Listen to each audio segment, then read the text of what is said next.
இந்த இடத்துல பார்க்குற காரியம் வந்து பிரச்சனை துவங்குதுன்றதை பார்க்கணும். ஆனால் அடி வாங்குறது யாருன்றதை பார்க்கணும்.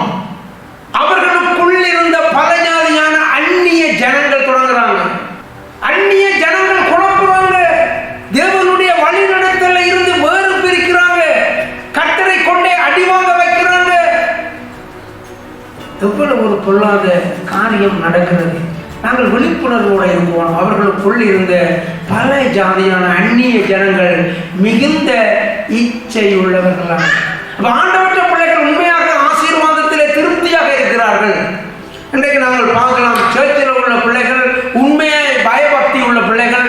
நன்றி அப்பா, நீ இருந்த வீட்டுக்கு நன்றி, காருக்கு நன்றி, உடுப்புக்கு நன்றி, வேலைக்கு நன்றி, பிள்ளைகளுக்கு நன்றி, ஆரோக்கியத்துக்கு நன்றி என்று ஒன்றிருப்பார்கள்.